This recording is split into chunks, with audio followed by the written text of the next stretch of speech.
Vector drive 8200 vector ড্রাইভের OH3 fault কিভাবে solution করতে হয় আমরা ইনভার্টারে পাওয়ার দিয়েছি। তো এখানে দেখাচ্ছে OH3 ট্রিপ, তার মানে হচ্ছে এখানে PTC মনিটরিং ফল্ট দেখাচ্ছে ভেক্টর ড্রাইভে।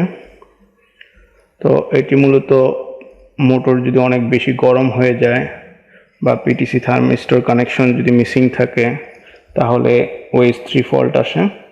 সাধারণত মোটর গরম বা মোটর যদি ওভার কারেন্ট নিয়ে থাকে তাহলেই OH3 ফল্ট শো করে হচ্ছে লেন্স ইনভার্টারে। তো সেক্ষেত্রে আমাদেরকে মোটর চেক করতে হবে কোনো কারণে মোটর অতিরিক্ত টেম্পারেচার শো করতেছে কিনা বা অনেক গরম হয়ে যাচ্ছে কিনা বা অতিরিক্ত এম্পিয়ার নিচ্ছে কিনা। তো যদি মোটর ঠিক থাকে তাহলে আমাদের টার্মিনাল T1 এবং T2 চেক করতে হবে। টার্মিনাল T1 এবং T2 হচ্ছে PTCর কানেকশন। তো এখানে যদি কোনো কারণে ওপেন হয়ে যায় তাহলে এই ফল্ট শো করবে। তো আমরা T1 T2 তে PTC কানেকশন চেক করে নতুন করে PTC লাগালাম।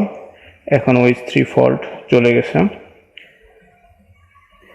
মূলত এখানে PTC কানেকশন নতুন করে আমরা দিয়েছি T1 এবং T2 তে।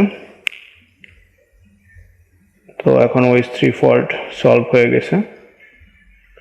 নর্মালি যখন মোটর অনেক গরম হয়ে যায় অতিরিক্ত লোডের কারণে বা বেশি এম্পিয়ার নেওয়ার কারণে তখনই হচ্ছে OH3 ফল্ট শো করে। আর একটা বিষয় হচ্ছে যদি মোটরের PTC থার্মিস্টর বা পজিটিভ টেম্পারেচার কোএফিসিয়েন্ট থার্মিস্টর যদি কোনো কারণে নষ্ট হয়ে যায় তাহলেও OH3 ফল্ট শো করে। কোনো কারণে PTC কানেকশন রিমুভ করে ফেললেও OH3 ফল্ট আসবে।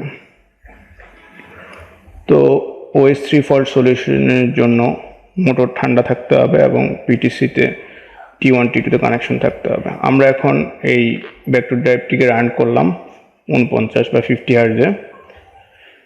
আউটপুট UVW তে 3টি ক্লিয়ার ভালভ লাগালাম যাতে 3টি ফেজেই সমানভাবে আলো যদি জ্বলে তাহলে বুঝবো যে এই ইনভার্টারটি সঠিক অবস্থানে রয়েছে এবং এখানে আমরা মোটর কানেকশন দিলে মোটরটি ভালোভাবে চলবে। মূলত এই ইনভার্টারটিকে আউটপুট চেক করার জন্য এখানে 3টি ভালভ স্টার কানেকশনে লাগানো হয়েছে।